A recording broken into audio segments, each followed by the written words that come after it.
Pai, em nome de Jesus, nós queremos te louvar, te agradecer. Queremos te convidar, Espírito Santo. Esteja aqui. Aumente a tua presença. Aumente a tua presença. Invada os nossos corações, Espírito Santo. Prepare os nossos corações. Em nome de Jesus, nós declaramos uma noite separada pelo Senhor para nos modificar, para nos alinhar, para nos transformar, nutrir a nossa alma, nutrir o nosso espírito. Nós te desejamos, Senhor, em nome de Jesus. Amém. Amém. Aleluia. De manhã eu comentei com o pessoal que eu sempre gosto de ter uma palavra guardadinha, reservada, para não ser pega de surpresa, às vezes em algum lugar que a gente vá. E aí, quando o pastor Abel precisou de uma pessoa para ministrar, no meu coração e na minha mente, eu estou pronta, eu tenho uma palavra. Então, fiquei tranquila, ontem fiquei tranquila, cheguei em casa à tarde, falei, eu vou lá dar uma lapidada na palavra, vou ler novamente. E quando eu abri o iPad, que eu peguei a palavra, o Senhor disse, não é essa. Não é essa. E aí começou o meu sofrimento, amados. Porque quando o Senhor começou a falar comigo sobre essa palavra, eu também disse de manhã que eu não dormia à noite. Porque foi uma palavra que mexeu no meu espírito. Mexeu fundo, profundo comigo. E nós temos visto muito, nesses últimos tempos, se falar muito sobre avivamento. Avivamento. Nós nunca ouvimos falar tanto de avivamento como nós temos ouvido agora, como nós temos visto acontecer, como nós temos visto noticiar. E olha só que interessante. Nunca um canal de televisão parou para dar essa notícia. Porque até tempos atrás não era relevante o mover, não era relevante o que crente, o que cristão vivia. Mas nós temos visto uma mudança de comportamento, até naqueles que não provam, não conhecem ainda o que o Senhor tem feito no meio do povo dele. E quando surgiu a notícia a que teve mais impacto, que foi da faculdade de... que hoje uma professora de inglês me consertou. Aylesbury.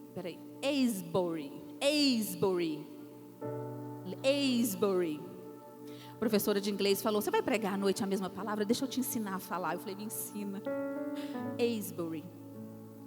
E eu confesso a vocês que quando eu recebia as imagens, meu Deus, que vontade de estar lá, que vontade de poder estar ali naquele lugar e provar o que aquelas pessoas estavam provando. Meu Deus, que coisa linda, meu Deus, como pode, quantas horas. E aí passava mais uma noite, não, eles ainda estão lá. E mais à tarde, não, ainda estão lá. Mas chegando mais pessoas. E eu falei no meu coração, ai, se eu pudesse, eu queria estar lá. Eu queria estar lá naquele lugar. Ai, se eu pudesse, se tivesse jeito, eu iria. Se alguém me convidasse, se tivesse um avião, me desse carona, eu iria. E o Senhor falou para mim, muitos estão lá, mas não para provar, só para assistir. Quando Jesus, aí comecei a lembrar de Jesus. Quando Jesus caminhava no meio daquele povo, multidões acompanhavam Jesus. Muitas pessoas iam atrás de Jesus, caminhavam quilômetros e quilômetros, passavam a noite ali, perto de Jesus. mas muitos também só queriam assistir. Muitos também só queriam ser telespectadores. Nem todos queriam provar. Nem todos queriam mergulhar. A maioria queria ficar só na borda, só olhando para ver quantas pessoas mergulham, quão fundo alguns mergulham, quão fundo uns têm a capacidade de mergulhar, quanto oxigênio aquelas pessoas conseguem segurar nos pulmões para descer mais fundo no Senhor. E isso me impactou tanto quando eu comecei a pensar: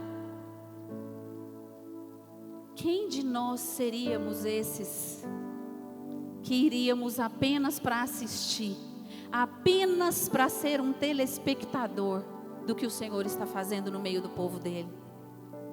E aí eu fui pesquisar avivamento, fui no dicionário. E avivamento significa o ato de se avivar, ou seja, de se tornar mais vivo.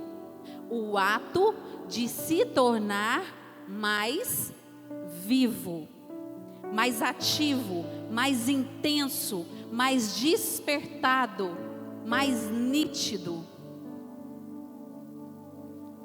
Então, avivamento é o ato de se avivar, se tornar mais vivo.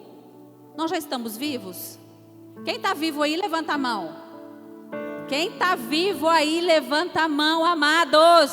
Igreja, vocês estão vivos, vivos, pela misericórdia do Senhor que se renova a cada manhã. Estamos vivos. Avivamento é se tornar mais vivo ainda. Uma vida intensa no Senhor, uma vida profunda no Senhor. Quem é que deseja essa vida? Essa vida profunda, essa vida intensa, essa vida sem medida no Senhor. É sem medida, é a mais vida. A gente já se sente tão vivo, eu me sinto tão viva. Eu produzo, eu me sinto viva. E quando o Senhor fala, aviva, eu quero avivar, eu quero derramar mais vida, mais intensidade. Vocês não têm noção da vida que eu quero derramar em vocês, da quantidade de vida que eu tenho para derramar em vocês. Aleluia, nós desejamos essa vida, Senhor. Nós somos esse povo que deseja provar esse avivamento, essa vida sobrenatural do Senhor em nós. Ah, Deus, como nós precisamos de provar isso do Senhor.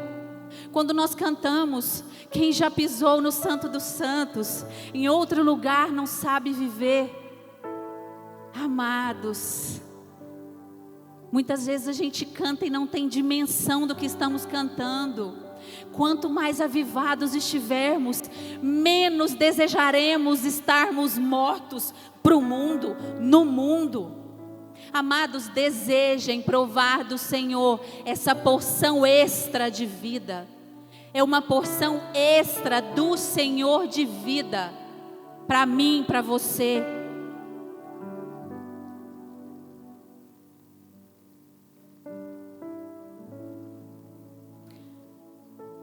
E aí, pesquisando sobre avivamento, eu descobri, quando o Senhor começou a me levar na palavra, quando o Senhor começou a me... Porque eu comecei a falar, meu Deus, eu quero entender essa atmosfera, eu quero entender isso, essa profundidade. Porque a gente canta, porque a gente consegue imaginar quando está cantando. Quando vocês cantam, vocês imaginam? Mais fundo, mais profundo, mais fundo. Eu fico cantando e imaginando. Mais fundo como? Mais fundo quanto? Quanto vocês conseguem imaginar essa profundidade? Quanto? Meu Deus. Uma vez nós viajamos para Manaus e estávamos passando pelo rio, e a água era muito escura. E eu botava a mão na água assim, a água era até um pouco marrom. E eu perguntei para o rapaz: o quão fundo é aqui? Qual que é a profundidade? Eu estava dentro da canoa, por que eu fui perguntar isso, né? E o rapaz falou assim, já mergulharam muita gente, já veio mergulhador de vários países, nunca conseguiram chegar no fundo. Por isso que é tão escuro, por isso que é tão negro. O quão profundo você consegue imaginar que você pode mergulhar no Senhor. O quão profundo a sua mente, o seu coração e o seu espírito consegue imaginar o quanto você pode mergulhar no Senhor. Uau! Avivamento! Avivamento! Só que aí existem pré-requisitos para isso. Não é simplesmente eu quero, eu posso e eu consigo. Existem pré-requisitos para isso. Eu vou falar 3 pré-requisitos, mas eu vou pregar apenas sobre um, para não ficar extensa a palavra.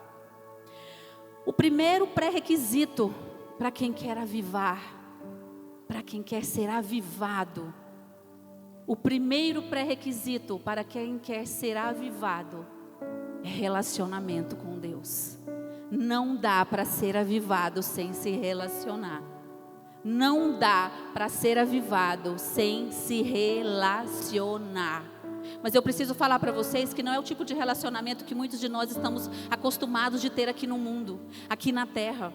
Aquele relacionamento raso, oi, tudo bem, boa noite. Oi, tudo bem, como é que você está? Como é que foi seu dia? Prazer, que bom te ver, que bom te rever, boa noite. Esse relacionamento é raso. E tem muita gente que tem esse tipo de relacionamento com o Senhor. Bom dia, me ajuda. Boa noite, obrigado, amanhã eu preciso de mais. Raso. Quer ser avivado? Se relaciona profundo. Quer ser avivado? Gasta tempo com o Senhor. Quer ser avivado? Para de falar para ouvir. Quer ser avivado? Fecha a boca e escuta o que o Senhor está falando. Abre o seu coração, quebranta o teu espírito para ouvir o que o Pai quer te falar. Relacionamento com Deus aviva sua vida. Aviva você, aviva seus sonhos, aviva seus dons. Relacionamento. Primeiro pré-requisito para quem quer avivar. Segundo pré-requisito para quem deseja ser avivado. Oração. Oração. Amados, oração é a primeira ação de gente avivada. Quem é avivado, ora. Gente avivada, ora. Quando encontra um primeiro problema, quando encontra uma circunstância, quando vê uma dificuldade, ora. Para e ora. Antes de sentir medo, antes de sentir dúvida, antes de sentir pavor, antes de qualquer coisa, ora. Quer ser avivado? Ora mais. Oração é a primeira ação de gente avivada. Oração é a primeira ação de gente avivada. Como que você quer provar um avivamento, mergulhar profundo, sentir, provar aquilo que o Senhor tem para você, se você não se relaciona com Ele, se você não gasta tempo no quarto, se você não ora, porque a oração transforma você. A oração não vai mudar Deus, não vai mudar o coração de Deus, não vai mudar o que Deus decidiu fazer, porque já está pronto. Mas a oração vai mudar você, vai te avivar cada vez mais. Oração. E o terceiro pré-requisito para ser avivado, e aqui eu começo a pregar, aqui eu começo a ministrar, se chama arrependimento. Não existe avivamento sem arrependimento. Não existe avivamento, não existe águas profundas, não existe nada além do pecado para você, se você não se arrepender. O pecado nos assemelha à morte. O pecado vai nos deixando cada vez mais afastados da presença de Deus e nos faz cada vez mais parecidos com morto. pecado nos afasta, nos tira a alegria, nos tira o brilho, nos tira o entusiasmo. Nós vamos perdendo pouco a pouco e não vamos nem percebendo. Quer ser avivado? Arrependa. Arrependimento. Não existe avivamento sem arrependimento.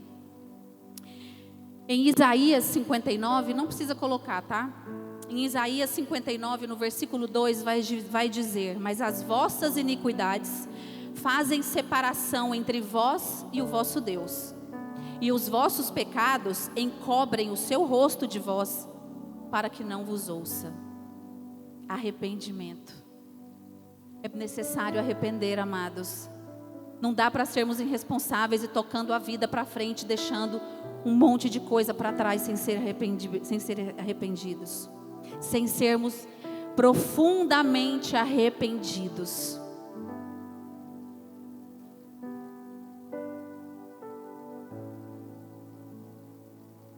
O maior medo que nós devemos ter não é medo de quebrar, medo de não dar conta de pagar uma conta.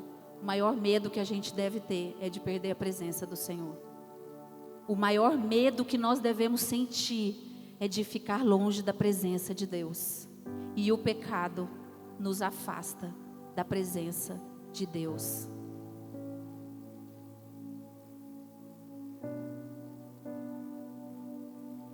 Em Atos 3, não precisa colocar versículo 19 e 20, diz: arrependam-se e voltem-se para Deus, para que os seus pecados sejam cancelados, para que venham tempos de descanso da parte do Senhor, e Ele mande o Cristo, o qual lhes foi designado, Jesus. Avivamento não é um arrepio, avivamento não é uma sensação, avivamento é um estilo de vida. Estilo de vida, relacionamento, oração, arrependimento, busca constante, te faz um ser humano avivado.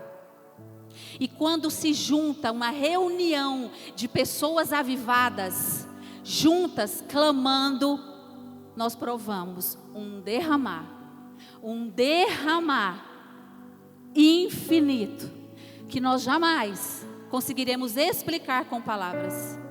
Quem provou, quem já mergulhou nessas águas profundas, não consegue explicar, até tenta, mas quem está escutando não consegue mensurar o que ele está falando, porque só consegue entender quem prova. Ah, como eu desejo,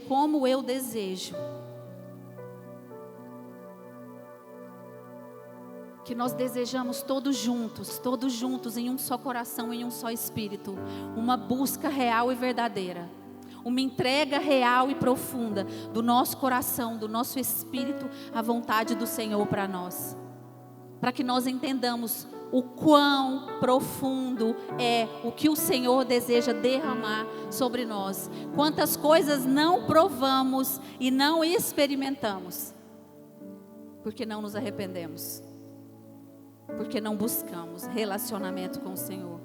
Quanto mais se relaciona, mais vontade a gente tem. Quanto mais nós nos relacionamos, mais vontade a gente tem de limpar a casa. Quanto mais nós oramos, mais necessidade nós sentimos de limpar os terrenos, para que o Senhor faça.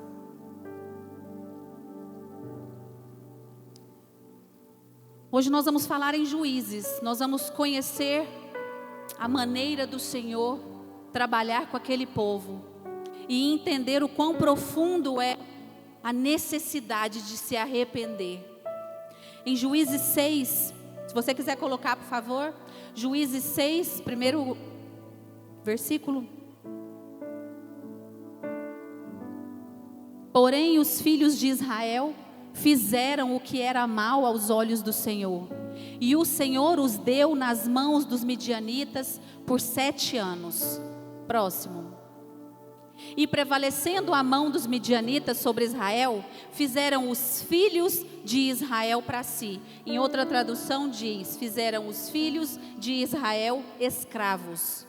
Por causa dos midianitas, as covas que estão nos montes, as cavernas e as fortificações. Só mais uma. Porque sucedia que, semeando Israel, os medianitas e os amalequitas, e também os do Oriente, contra eles subiam. Em outra tradução vai dizer que quanto mais eles semeavam, mais os amalequitas o tomavam deles. Amados, a palavra vai dizer que eles fizeram o que era mal aos olhos do Senhor. E eles padeceram por 7 anos. 7 anos. E a palavra também vai dizer que foi o Senhor que entregou o povo nas mãos dos midianitas. O pecado daquele povo escravizou os filhos, tomou as suas posses, tomou os seus bens por 7 anos. E a palavra vai dizer que eles viviam escondidos em covas e cavernas. Meu Deus, quando eu li essa palavra, eu fiquei estarrecida. Porque se o nosso pecado atingisse apenas nós, ok, cada um é responsável por si, cada um dá conta de si. Agora o nosso pecado alcança os nossos filhos. Pecado não confessado alcança nossas gerações. Rouba aquilo que a gente trabalha tanto para juntar. A Bíblia vai dizer que os midianitas tomavam todas as sementes, esperavam que eles plantassem. Quando eles iam colher, eles pegavam tudo e deixavam eles sem nada. Mas a palavra também vai dizer que o anjo do Senhor encontrou um homem, Gideão, malhando trigo. A palavra do Senhor vai dizer que o anjo olhou para Gideão e disse: homem valoroso, Deus é contigo. E mais, vai na sua fé, que você vai vencer os midianitas. O quê? Um homem sozinho? Como pode? Como pode uma coisa assim acontecer? Deus encontrar um homem disposto a não se esconder, a não se enterrar, porque quando a palavra diz que eles estão em cavernas e em covas, quem se esconde em caverna e em cova? Quem fica em caverna e cova são mortos, enterrados em cavernas e covas, porque o pecado nos deixa semelhante a mortos. Só que aí, o Senhor me fez ir lá em Juízes capítulo 3, coloca por favor, Juízes capítulo 3, versículo 11 e 12. Juízes capítulo 3, um outro povo de um outro tempo. Então a terra sossegou 40 anos e Otniel, filho de Kenaz, faleceu. 12. Porém, os filhos de Israel tornaram a fazer o que era mal aos olhos do Senhor. Então o Senhor fortaleceu a Eglon, rei dos Moabitas, contra Israel, porquanto fizeram o que era mal aos olhos do Senhor. Meu Deus, outro povo, outro tempo. E eles também voltaram a fazer o que era mal aos olhos do Senhor. E a palavra também vão dizer que eles padeceram por 18 anos nas mãos dos moabitas. 18 anos escravos. E aí o Senhor me fez ir em Juízes, capítulo 4, versículo 1, coloca por favor. Juízes 4, capítulo 1. Porém, os filhos de Israel tornaram a fazer o que era mal aos olhos do Senhor, depois de falecer Eude. E vendeu-os o Senhor, quem vendeu? Na mão de Jabim, rei de Canaã, que reinava em Hazor, e Cícera era o capitão do seu exército, o qual então habitava em Arosete dos gentios. E mais para frente vai dizer que eles padeceram por 20 anos nas mãos dos cananeus.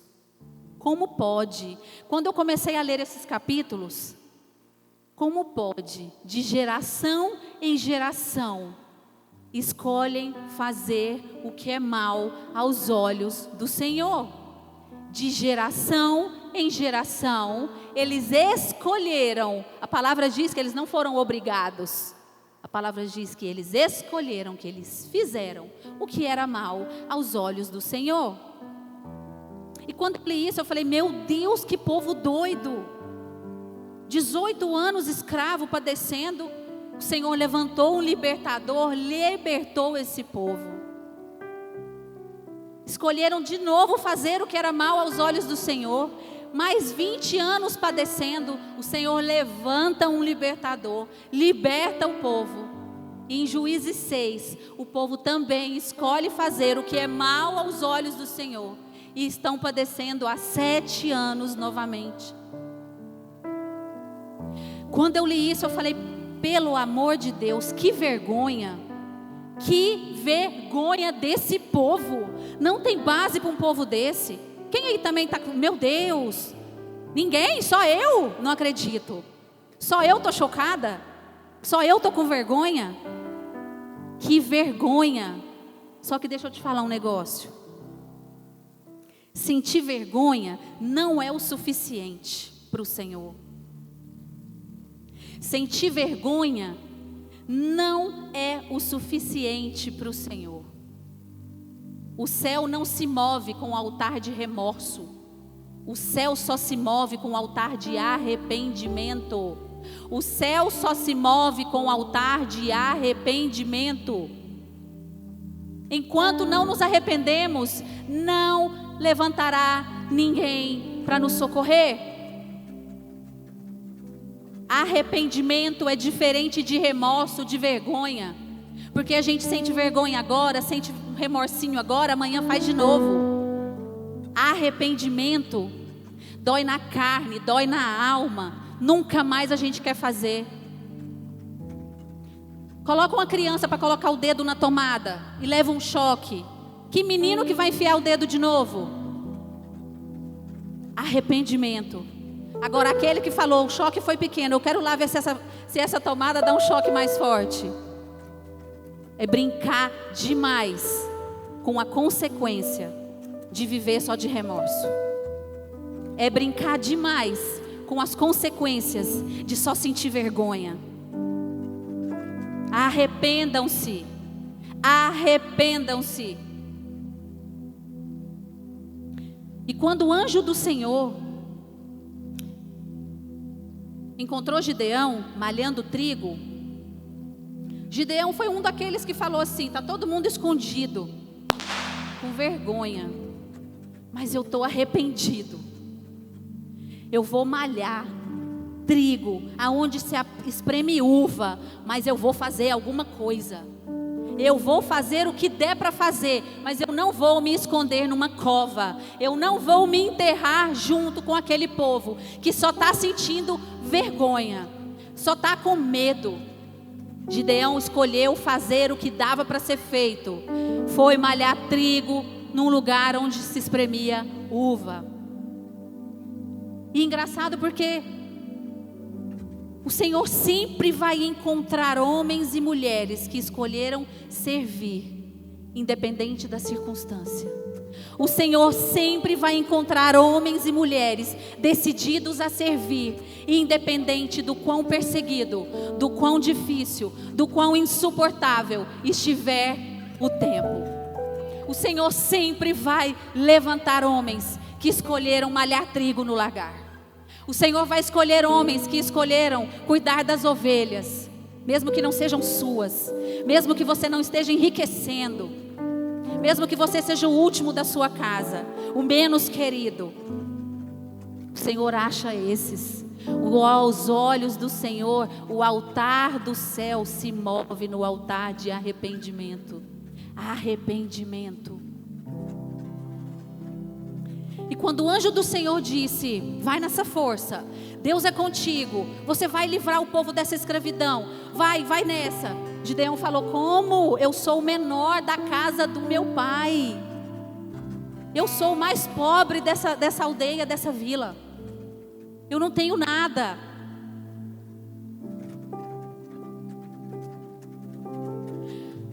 O que Gideão falou para o anjo? Como farei isso, Senhor? Como se dará isso, Senhor? Quantos de nós temos orado, temos clamado, temos pedido resposta, temos pedido socorro, mas não escolhemos sacrificar nada ao Senhor, nada ao Senhor. Gideão disse: fica aí só um pouquinho, não sai daí, eu vou ali, vou preparar pão, vou preparar uma carne e vou trazer um sacrifício. O anjo ficou esperando o sacrifício de Gideão. Não importa o quanto difícil seja o sacrifício que você se propôs a fazer, o anjo vai esperar você fazer. Não importa quão difícil é esse sacrifício que você foi buscar, o anjo vai esperar você trazer. Quando ele volta, e a Bíblia vai dizer que ele usou farinha para 20 quilos de farinha. Gente, que tamanho de pão é esse? Que tamanho de sacrifício é esse? Foi um boi, foi um carneiro. E a Bíblia vai dizer que ele fala: coloca tudo sobre a pedra, derrama o caldo por cima. E ele encostou o cajado, a vara, e desceu fogo, e queimou toda a oferta de Gideão. E desceu fogo e queimou toda a oferta que Gideão fez. Quer estratégia de Deus? Quer receber estratégia de Deus? Sacrifica primeiro. Sacrifica primeiro. Não tem estratégia do céu para quem não sacrifica, para quem não se arrepende, para quem não resolve voltar atrás e começar tudo de novo. Quantas vezes for necessário, comece de novo. O anjo só disse o que ele tinha que fazer depois do sacrifício. E aí o anjo disse: derruba o altar levantado a Baal, que o teu pai levantou. Quando eu li isso, meu Deus, quantos altares nós temos levantado? São os nossos filhos que vão ter que derrubar esses altares. Eu repreendo hoje eu repreendo esse comportamento. Eu repreendo esse comportamento. Filho de ninguém aqui vai ter que derrubar altar que pai levantou para Baal. Filho de ninguém aqui vai derrubar altar que o próprio pai levantou a Baal. Sejamos nós responsáveis por derrubar altares. A palavra do Senhor para essa igreja hoje é: derrubem os altares. Derrubem os altares hoje. Não deixe que os seus filhos padeçam. Não deixe que os seus filhos empobreçam. Não deixe que seus filhos sejam escravos. Derrubem os altares hoje. Derrubem os altares hoje. Quem quer ser avivado, arrependa-se. Quem quer mergulhar profundo, busque mais do Senhor. Mas a palavra do Senhor é: derrube os altares. Derrubem os altares. Que altar é esse? Que altar é esse que levantamos a Baal? A única intenção de Baal é nos afastar do coração de Deus. A única intenção de Baal é fazer com que o nosso coração se volte para as coisas pequenas desse mundo. A única intenção de Baal é fazer que as vaidades, as promiscuidades, as maledicências desse mundo invadam a nossa casa, invadam o nosso domínio. O Senhor nos deu por herança essas crianças. O Senhor nos deu por herança nossos filhos, nossas gerações futuras. Vocês ainda não conhecem os seus bisnetos. Talvez muitos aqui não conheçam os netos. Derrubem os altares hoje, para que eles não padeçam, para que eles não paguem pelos nossos pecados. Arrependam-se hoje.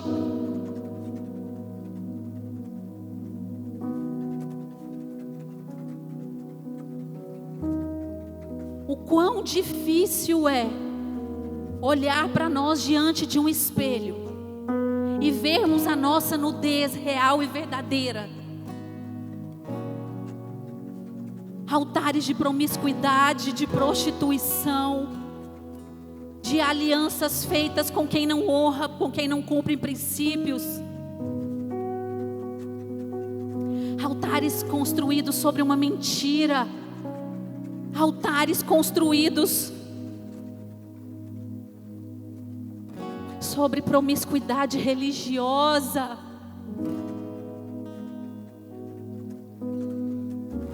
O Senhor não divide a glória dele com ninguém. A palavra vai dizer que não prospera aquele que encobre as suas iniquidades, aquele que encobre os seus pecados. Jamais, a palavra enfatiza, jamais prosperará, nem tu, nem tua descendência. Jamais prosperará aquele que encobre a sua iniquidade, o seu pecado. Fiquem de pé, igreja. Eu declaro sobre essa igreja hoje a decisão inegociável, amada igreja do Senhor, a igreja a qual o Senhor deseja nos mergulhar no mais profundo dele, a igreja a qual o Senhor nos deseja fazer provar o mais real avivamento da sua presença, da sua vontade. Que nós possamos nos juntar para adorar, decididos a entregar tudo,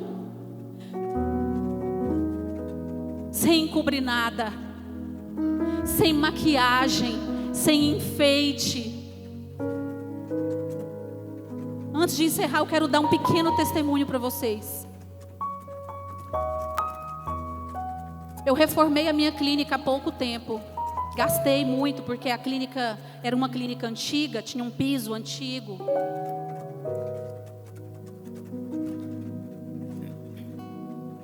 E eu escolhi colocar o melhor porcelanato, o melhor papel de parede.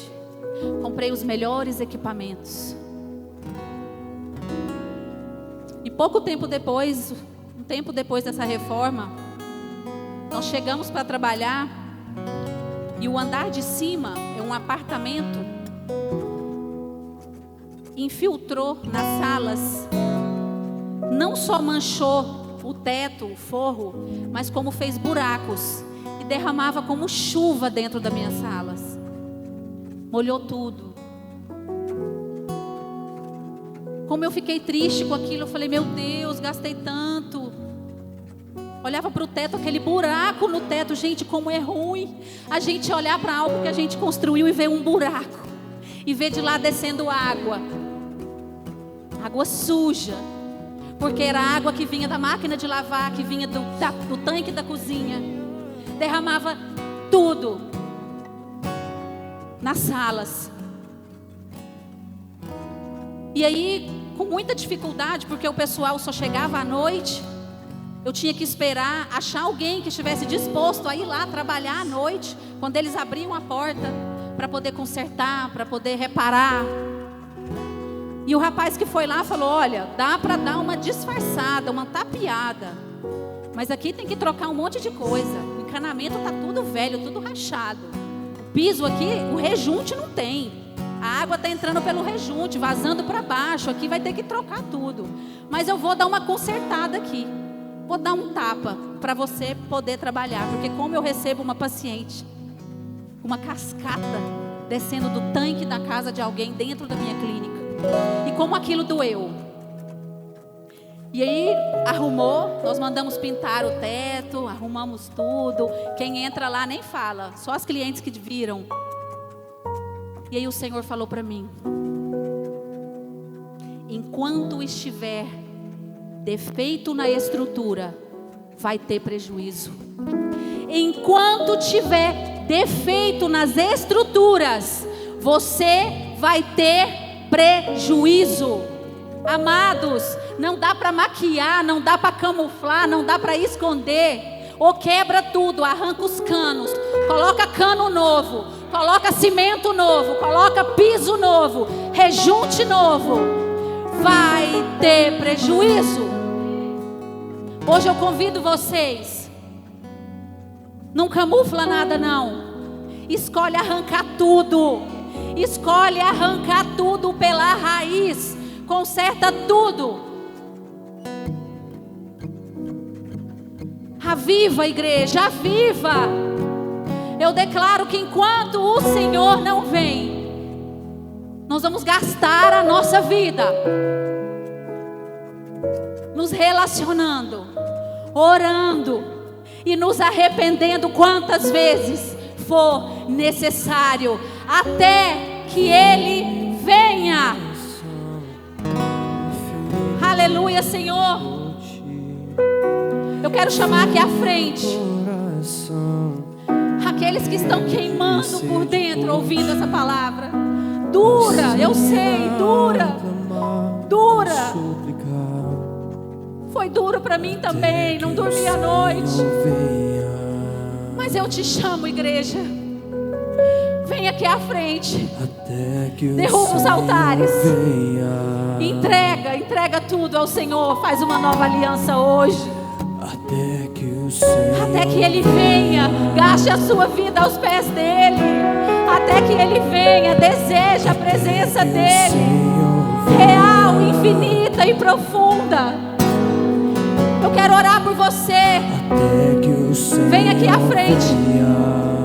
Vem até a frente. Aleluia, Jesus. Sim, Senhor, nós te adoramos, nós te desejamos. Independente de todas as circunstâncias, nós queremos mais do Senhor. Mais do Senhor. Mais entrega. Eu desejo orar mais. Eu desejo entregar mais. Sim, Deus, venha sobre nós. Venha sobre essa casa, Senhor. Derrame em nós o Teu Espírito. Derrame em nós o Teu Espírito, Deus. Eu quero orar mais. Eu quero me relacionar mais. Sim, Senhor. Sim, Senhor.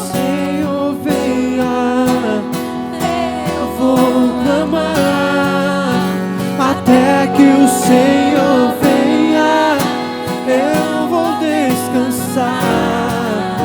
Até que o Senhor venha, eu vou gastar a minha vida diante do Teu altar, Deus, diante do Teu altar. Que o Senhor venha, eu vou clamar. Que o Senhor venha, eu não vou descansar. Até que o Senhor venha, eu vou gastar a minha vida diante do Teu altar, Deus, diante do Teu altar.